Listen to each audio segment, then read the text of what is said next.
नमस्कार, आप देख रहे हैं आर्या न्यूज और एक बार फिर से मैं हाजिर हूं। मैं प्रियंका तिवारी। शुरुआत करेंगे खबरों की। मिर्जापुर से खबर है, जहां पर मंडली अस्पताल के डॉक्टरों ने बांह पर काली पट्टी बांधकर कलेक्ट्रेट पर विरोध प्रदर्शन किया। मिर्जापुर कलेक्ट्रेट कार्यालय में जाकर विरोध प्रदर्शन कर एडीएम सिटी को ज्ञापन सौंपा और मांग की कि सीएमएस के ऊपर फर्जी ढंग से एफआईआर किया गया है, तो वहीं एफआईआर वापस किए जाने को लेकर विरोध किया गया। वहीं डॉक्टरों ने निष्पक्ष जांच कराने की मांग की है। विपक्ष मारपीट करने वाले, तोड़फोड़ करने वाले व्यक्तियों के खिलाफ कार्रवाई करने का भी मन बना चुका है। बता दें कि मंडली अस्पताल मिर्जापुर में 4 जुलाई को कुछ लोग अपने परिवार को लेकर मंडली अस्पताल में प्रसव कराने के लिए गए थे, जिसमें प्रसव के दौरान ही एक महिला की मृत्यु हो गई थी, जिसको लेकर परिवार के लोगों ने मंडली अस्पताल में तोड़फोड़ कर डॉक्टर और स्टाफ को मारा पीटा। वहीं उनके द्वारा सिटी कोतवाली में डॉक्टर के खिलाफ एफआईआर दर्ज की गई है। मैं डॉक्टर सुनील सिंह, जिला सचिव प्रांतीय चिकित्सा सेवा संघ उत्तर प्रदेश शाखा मिर्जापुर के। ऐसा है कि हम लोगों ने आज पत्रक इसलिए दिया है कि 3/7/2022 को महिला चिकित्सालय में कुछ तीमारदारों द्वारा वहाँ पे तोड़ फोड़ मारपीट किया गया। वो अपने एक घर वालों को, महिला को लेके आए थे प्रसव के लिए, तो उसमें जो है प्रसव के दौरान मदर के जो महिला थी उनकी डेथ हो गई थी। तो उसी के बाद वहाँ के जो तीमारदार थे, उनके घर वाले वहाँ पे तोड़ फोड़ किए और हमारे वहाँ के जो स्टाफ थे उनको धक्का मुक्की देना, एक डॉक्टर साहब को उनको मारना पीटना, और उनका हम लोगों ने मेडिकल भी कराया है, उसकी भी काफ़ी उपलब्ध करा देंगे। और इस तरह की घटनाएं अगर होती रहेंगी तो हम लोग किस तरह से कैसे उपचार किया जाएगा और मरीज। महाराजगंज जनपद की सदर कोतवाली पुलिस और स्वाट टीम ने शिकारपुर रोड के पास से 9 किलो चरस के साथ एक अभियुक्त को गिरफ्तार किया है। बरामद चरस की कीमत अंतर्राष्ट्रीय बाजार में 1 करोड़ रुपए है। पकड़े गए अभियुक्त ने बताया कि चरस को दिल्ली पहुंचाना था। पुलिस ने पकड़े गए अभियुक्त के खिलाफ एनडीपीएस एक्ट के तहत मुकदमा दर्ज कर जेल भेज दिया है। पुलिस अधीक्षक गिरफ्तार करने वाली टीम को 15,000 का इनाम भी घोषित कर चुकी है। जैसा कि आप सभी को विदित है कि लगातार जो है एनडीपीएस और साइकोट्रोपिक ड्रग से महाराजगंज की पूरी टीम द्वारा इस पे परिश्रम किया जा रहा है।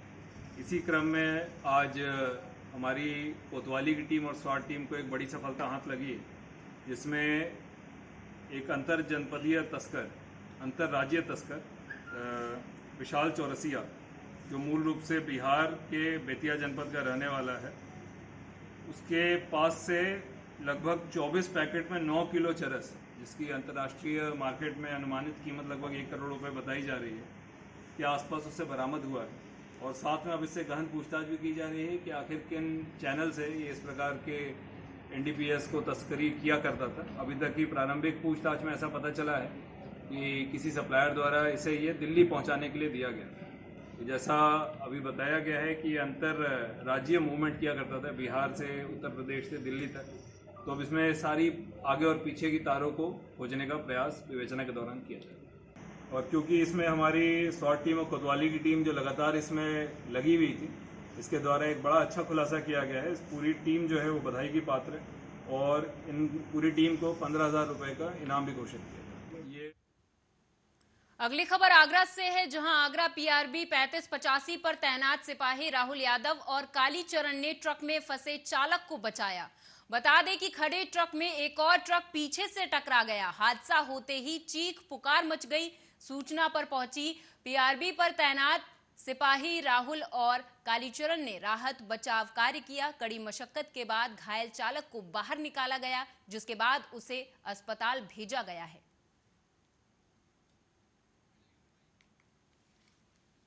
विंध्याचल थाना पुलिस के बिरोही गांव में रविवार की रात गोली चलने से मौत के मामले में 7 आरोपियों को गिरफ्तार किया गया। खेत से मिट्टी खोदने के विवाद में हुए विवाद में गोली लगने से 2 सगे भाइयों को गोली मारी गई थी। यह खुलासा पुलिस लाइन में एसपी सिटी संजय कुमार ने पत्रकार वार्ता के दौरान किया। बताया जाता है कि इलाज के दौरान राजेश की मौत हो गई थी। साथ ही पुलिस ने गिरफ्तार आरोपियों के पास से वारदात में प्रयुक्त असलहा भी बरामद कर लिया है।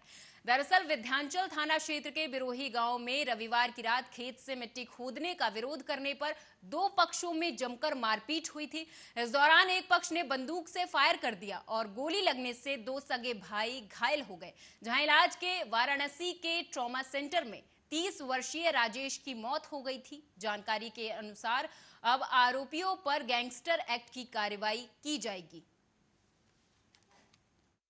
देखिए, परसों अर्थात 10 तारीख को 10 जुलाई 2022 को ग्राम बिरोही में दो पक्षों के बीच में थाना विंध्याचल अंतर्गत शाम को लगभग रात में 10 बजे और 10:30 बजे के बीच में मारपीट की घटना मिट्टी खोदने के विवाद को लेकर के हुई थी दो पक्षों में।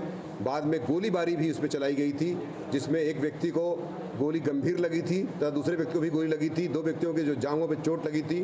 एक व्यक्ति राजेश यादव की बाद में वाराणसी में इलाज के दौरान ट्रॉमा सेंटर में मृत्यु हो जाती है, जिसके आधार पर हमारे थाना विंध्याचल में 120/22, 302, 307, 147, 148, 34 IPC का मुकदमा दर्ज किया जाता है तथा इसमें पुलिस द्वारा त्वरित कार्रवाई करते हुए 8 नामजद मुलजिमों में से 7 की गिरफ्तारी कर ली गई है तथा इस क्रम में अभी मैं अवगत करा दूं कि चूंकि एक गंभीर मामला है, इसमें एक हत्या। अगली खबर एमपी से है, जहां एमपी के गृह मंत्री नरोत्तम मिश्रा ने विपक्ष पर तीखा प्रहार करते हुए कहा कि बीजेपी का विरोध करते करते कांग्रेस और उसके नेताओं को पता ही नहीं चला कि कब वो देश का विरोध करने लगे। तो वहीं उन्होंने कोरोना के बढ़ते मामलों पर भी जानकारी दी। इस दौरान उन्होंने क्या कहा वो आपको सुनाएंगे।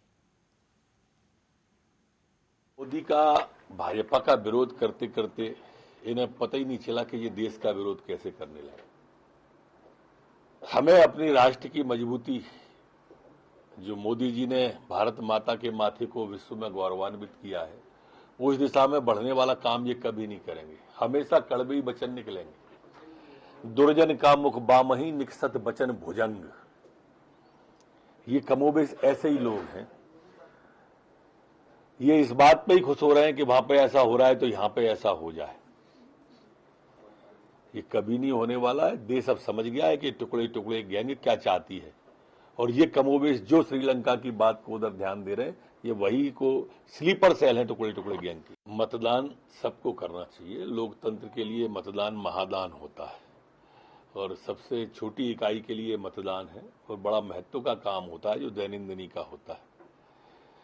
गलती किससे हुई, क्या हुई, क्यों हुई, ये कल के बाद भी देखा जा सकता है, लेकिन पहले हमें सबको, सम्मानित मीडिया बंधुओं को भी, सम्मानित जनप्रतिनिधियों को भी और अधिकारियों को भी, सबको लग के मतदान का प्रतिशत कल बढ़ाना चाहिए। देखिए, कमलनाथ जी की उम्र रेस की नहीं है, रेस्ट की है, पर उनकी जिंदा दिली को सलाम है।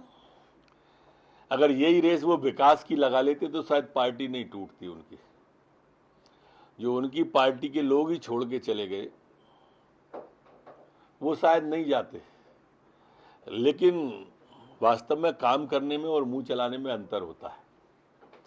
जहां तक सवाल आपने कल बताया कि कांग्रेस ने प्रेस की थी और विकास बताए थे, ये सारे विकास उनके कागज पर ही आए थे, इसलिए उनने कागज बताए थे।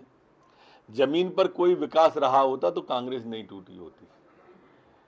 उनने बताया कि विकास कागज पे ही था। 2 लाख का 10 दिन में कर्जा माफ हुआ नहीं किसी का, कागज पे था उनका 4000 का। इस पे छोड़ के बाकी पे बोलते हैं। जनता है, पब्लिक है, ये सब जानती है आदरणीय कमलनाथ जी। हमारी मान्यता तो ऐसी है कि जिस पार्टी का परमेश्वर में तनिक विश्वास हो, उसका पंचों में क्या विश्वास होगा। हम जिस संस्कृति से आते हैं उसमें हम पंच को परमेश्वर मानते हैं। उनका इस चुनाव में मतदान नहीं करना कि दोनों आपके पक्ष के थे या परिचित थे, तो क्या आप इस हुनर को जो आपने इसमें अपनाया है नाराजगी के कारण से, इस परंपरा को आप लोकसभा और विधानसभा में भी जारी रखेंगे कमलनाथ जी। कल शाम से अभी तक जो बारिश हमारी 16 जिलों की है, वहाँ स्थिति पूरी तरह से सामान्य है, नियंत्रण में है। हमारी जो फोर्स है, चाहे वो पुलिस की हो, चाहे SDRF की हो, होमगार्ड के जवानों, सभी को अलर्ट मोड पर रखा हुआ है।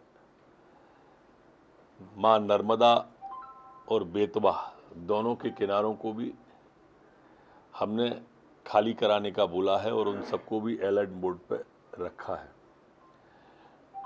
टोल फ्री नंबर हमने कल जारी कर दिए। कहीं भी कोई दिक्कत जल भराव की, बाढ़ की आती है तो 1070, 1079 ये 2 toll free number Madhya Pradesh के जारी किए।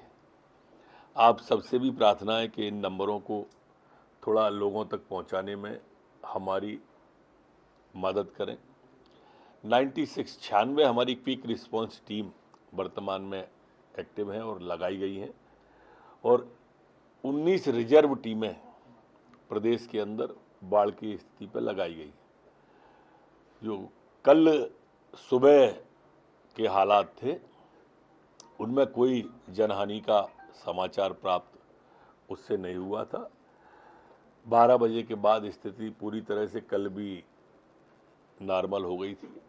हाईटेक टेक्नोलॉजी का प्रयोग पूरी की पूरी इस सिस्टम में बाढ़ वाले में किया जा रहा है और एक राज्य स्तरीय बाढ़ नियंत्रण कक्ष भी बनाया हुआ है। पिछले 24 घंटे में मध्य प्रदेश में कोरोना के 116 नए प्रकरण आए हैं, जबकि 97 लोग 97 लोग ठीक होकर अपने अपने घरों की ओर, गंतव्य की ओर गए। संपूर्ण मध्य प्रदेश में एक्टिव केस अब 857 वर्तमान में हैं। जो सैंपल लिए गए कल पिछले 24 घंटे में वो 5151 सैंपल पूरे मध्य प्रदेश में लिए गए। संक्रमण दर वर्तमान में हमारी 2.25 है, जबकि रिकवरी की दर स्थिर 98.7 बनी हुई है। पिछले 24 घंटे में कोई भी पुलिस का जवान संक्रमित नहीं हुआ है, लेकिन 3 एक्टिव केस वर्तमान में पुलिस के प्रचलन में हैं। पिछले 24 घंटे में जो मध्य प्रदेश में वैक्सीनेशन हुआ है वो 69,887 लोगों का वैक्सीनेशन हुआ है। अभी तक जो कुल वैक्सीनेशन हुआ है वो 12,08,72,042 लोगों का अभी तक। मध्य प्रदेश में आदिवासियों पर हो रहे अन्याय और अत्याचार पर रोक लगाने की मांग को लेकर महामहिम राज्यपाल के नाम आम आदमी पार्टी के द्वारा पेटलाबाद तहसीलदार जगदीश वर्मा को एक ज्ञापन सौंपा गया। आम आदमी पार्टी जिला संगठन मंत्री दिनेश निनामा ने बताया कि मध्य प्रदेश में आदिवासियों की 15% से अधिक संख्या है, जिनकी गरीबी और अज्ञानता और कमजोर सामाजिक स्थिति का लाभ उठाकर आदिवासियों पर लगातार हमले शारीरिक और मानसिक, आर्थिक और सामाजिक रूप से प्रताड़ित किया जा रहा है, जिस पर प्रदेश में शासन प्रशासन का नियंत्रण नहीं है, जिस पर आम आदमी पार्टी के द्वारा मांग की जा रही है कि अगर इस तरह की घटनाओं पर तत्काल रोक नहीं लगाई जाती है तो ऐसी स्थिति में आम आदमी पार्टी के द्वारा धरना प्रदर्शन और आंदोलन भी किया जाएगा। जो मध्य प्रदेश में जो आदिवासियों पर घटना हो रही है उस घटना के बारे में जानकारी देने आए और महामहिम राज्यपाल महोदय जी के नाम पर ज्ञापन दिया जाएगा। और इसमें हमारी मांग यह है कि आदिवासियों पर जो अत्याचार हो रहे हैं उसके ऊपर प्रशासन कोई ध्यान नहीं दे रहा और इसके विरुद्ध हम लोग कड़ी निंदा करते हैं। अगर ये हमारा ज्ञापन देने के बाद भी अगर किसी प्रकार से यहाँ पे कोई कार्रवाई नहीं की गई तो हम धरना प्रदर्शन भी। तो वहीं छत्तीसगढ़ के जांजगीर चांपा जिले में छात्र द्वारा शिक्षक के साथ मारपीट करने वाला वीडियो इन दिनों सोशल मीडिया पर खूब वायरल हो रहा, जहां ये वीडियो खबरों की सुर्खियों में छाया हुआ है। इस मामले में एक नया मोड़ आया है, जहां छात्र के माता पिता ने इस पूरे मामले का खुलासा करते हुए बताया कि 3-4 माह पहले ग्राम लोहरसी के सरस्वती शिशु मंदिर विद्यालय के प्राचार्य ईश्वरी लाल कश्यप ने विद्यालय में पढ़ने वाले एक नाबालिग छात्र की जमकर पिटाई कर दी, जिसको लेकर छात्र ने शिवरी नारायण थाने में प्राचार्य के खिलाफ एफआईआर दर्ज करवाई थी। 3 महीना पहली मोर बेटा ला सर हमारे रही से स्कूल गई था। अब बोला जाने के वजह कोशिश करें कि काबा मारे है। चार जी के पूछे गए मैं तो बोलिस तुम्हार बेटा है बहुत बदमाश है, बदतमीजी करते तो मारी से बोली मारे हैं बोलिस। तो मैं कहें का बदतमीजी करी से सर कहें तो नल ला तोड़े है कहिस। तो पता लगा से कर पापा है तो नल है जानबूझ के नहीं तोड़े हम माँ कहिस हे खेलत रहे होली तो दोस्त मन धक्का दिस तो टूट गए बोलिस। अब आचार्य जी मोला कहिस तुम्हार बेटा बहुत चढ़े बढ़े तो मारे हैं कहिस।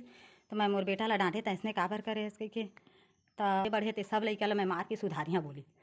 तो ओकर पापा काला ला धर के निकालिस तो जाके वह केस करिस तो पालक के साथ ऐसने करे तो और बेटा के साथ का करे होबे। सरस्वती शिशु मंदिर में यह लोहरसी के पढ़ात्री से तो 3-4 महीना पहले घटना हुआ था और मेरे लड़के को पीटा था।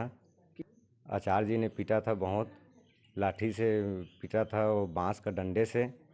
और उसके बाद बाज़ार में धमकी दे तो थाना में मेरा क्या उखाड़ लिया, जबरन के उसाया था मेरे लड़के को एक गुरुजी लोग ने। और पुलिस वाला मेरा क्या उखाड़ लिया थाना, क्या कर लोगे मेरा, ये बच्चा को बाज़ार में धमकी दिया था। इसी आवेश में आके वो लोग ना मेरा बच्चा वहाँ स्कूल में जाके इसी आवेश में आकर वो टीसी मांगा। अगली खबर उत्तराखंड से है, जहां हल्द्वानी में भारी जल भराव के बाद मेयर जोगेंद्र पाल सिंह रौतेला नगर निगम की टीम के साथ शहर के विभिन्न इलाकों में निरीक्षण कर रहे हैं। आज उन्होंने नगर निगम के मुखानी क्षेत्र का अधिकारियों के साथ निरीक्षण करते हुए जलभराव की स्थिति से निपटने के लिए व्यापक योजना पर काम करने के निर्देश दिए।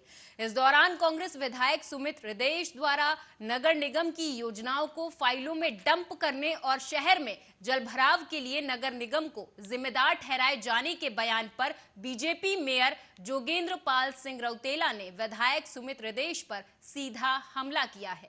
मेयर ने कहा कि शहर में जलभराव का बड़ा कारण अतिक्रमण है और खुद कांग्रेस विधायक नहर को पाटकर उसके ऊपर पार्क बनाकर अतिक्रमण कर रहे हैं। यदि उन्हें नगर निगम को आईना दिखाना है तो सबसे पहले अपने खुद के अतिक्रमण को तोड़े, नहीं तो नगर निगम कार्रवाई करेगा। देखिए, बयान ब्यूरो के विषय में तो ज़्यादा कुछ कहना नहीं चाहूँगा। हाँ, शहर को अगर एग्जाम्पल देना चाहते हैं, इस शहर में अधिकांश जलभराव कहीं न कहीं अतिक्रमण के कारण है। और अगर आप एग्जाम्पल देना चाहते हैं, उदाहरण बनना चाहते हैं, बयान भी न बनकर अपने घर के आगे जो आपने नहर को कवर करके पार्क के उपयोग में लिया है, जिससे कहीं न कहीं कैनाल बाधित होती है, उसको ठीक करें, एग्जाम्पल सेट करें, बयान भी न बने। नगर निगम भी वहाँ अतिक्रमण अभियान चलाएगा पार्क जो कब्जे किया है। देखिए, हमने तो कहा है आप बयान भी न बने, आपको पूरा समय दिया गया है और पूरा समय दिया गया। मैं समझता हूँ कि एक योग्य विधायक है, जनता ने चुना है, तो इसको अमल में लाए और वो कोई उदाहरण दे। उदाहरण न देंगे तो फिर देखेंगे। तो वहीं हरिद्वार में फिर अपनी मांगों को लेकर मुंजाल सोया कंपनी के कर्मचारी हड़ताल पर बैठे हैं, जहां उप श्रम आयुक्त मधु नेगी चौहान के सामने मामला आने पर कंपनी प्रबंधन ने कर्मचारियों के बीच एक लिखित समझौता कराया था, जिसमें कर्मचारियों की विभिन्न मांगों को मानने के लेकर कंपनी प्रबंधन ने 15 दिन का समय मांगा था। लेकिन आज फिर 15 दिन के बाद भी जब मांगे पूरी नहीं हुई तो मुंजाल सोया कंपनी के कर्मचारी फिर अपनी मांगों को लेकर अड़ गए हैं। हमारा जो है अभी 23 तारीख में कंपनी बंद हो गई थी। वर्करों ने कार्य बहिष्कार कर दिया था अपनी मांग पत्र को लेकर, जो करीब 11 महीने से एएलसी महोदय के यहाँ पे लंबित चल रहा था। प्रबंधक ने उसमें कोई विचार विमर्श नहीं रखा, ना कोई पॉजिटिव जवाब दिया, जिससे कि कार्य बहिष्कार होगा था। उसके बाद 4 दिन कार्य बहिष्कार होने के बाद एएलसी महोदय ने एक त्रिपक्षीय समझौता कराया था कि 15 दिन के अंदर श्रमिक पक्ष और प्रबंधक पक्ष बैठकर इसका समझौते का निवारण करेंगे, निष्कर्ष निकालेंगे। पर 15 दिन आज बीत गए हैं, प्रबंधक महोदय की तरफ से कोई पॉजिटिव जवाब या कोई भी ऐसा रिस्पॉन्स नहीं दिया गया है। अब श्रमिकों को मजबूरी में दोबारा कार्य बहिष्कार पर जाना पड़ेगा। देखिए, लास्ट ईयर मुंजाल शोभा के श्रमिक प्रतिनिधियों ने अपना एक वेतन इंक्रीमेंट को लेकर चार्टर ऑफ डिमांड हमारे कार्यालय में और मैनेजमेंट को दिया था। उसके रिगार्डिंग लगातार मैनेजमेंट के द्वारा भी बातचीत करी गई है और हमारे कार्यालय में भी लगातार त्रिपक्षीय वार्ता कराई जा रही है। यूपीआईडी एक्ट 1947 के प्रावधानों के अंतर्गत दोनों पक्षों के मध्य बैठा के जो है जो चार्टर ऑफ डिमांड है उसमें सहमति बनाने का प्रयास लगातार हमारे कार्यालय के द्वारा किया जा रहा है और आज भी इसके क्रम में हमारे यहाँ पर वार्ता थी और वार्ता भी गतिमान है। कोशिश करी जा रही है कि दोनों पक्ष मिलकर कोई समाधान निकालें और यदि फिर भी अगर कोई समाधान नहीं निकल पाता है तो इस प्रकरण को न्याय निर्णय के लिए माननीय श्रम न्यायालय को अग्रेषित किया जाएगा। हमारी मांग है तो लड़का परमानेंट हो और जो हमारे पैसा बढ़ाया जाए और जो हमारे 3 लड़के बाहर हैं उनको अंदर लिया जाए, ये हमारी मांग है। और कंपनी को 15 दिन का टाइम दिया था डीएलसी साहब को, लेकिन उसमें ये विफल होते आ रहे हैं कंपनी भी और यहाँ का डीएलसी भी।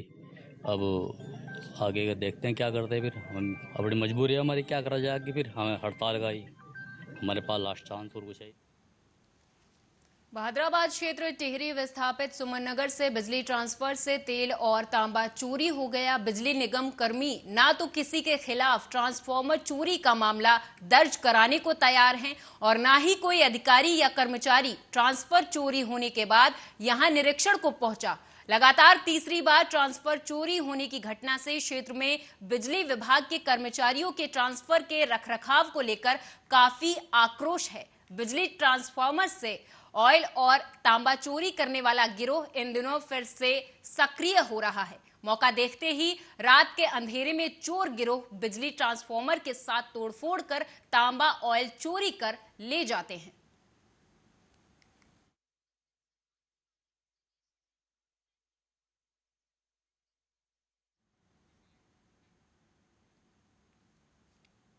गुजरात और महाराष्ट्र में भारी बारिश जानलेवा साबित होने लगी है। आसमानी आफत में दोनों राज्यों में अब तक 150 लोगों ने जान गंवाई है। गुजरात के अहमदाबाद में सबसे अधिक बुरा हाल है। वहीं सूरत में 6 जिलों में रेड अलर्ट जारी किया गया है। इस बीच महाराष्ट्र की बात करें तो नागपुर में एक स्कॉर्पियो बारिश के पानी में बह गई।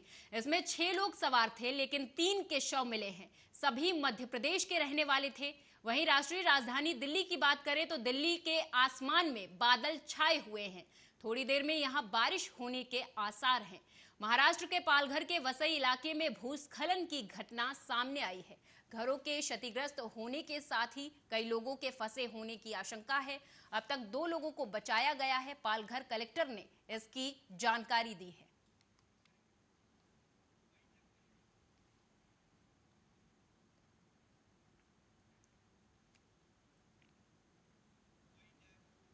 और मेरे साथ इस बुलेटिन में फिलहाल इतना ही। आप देखते रहिए आर्या न्यूज।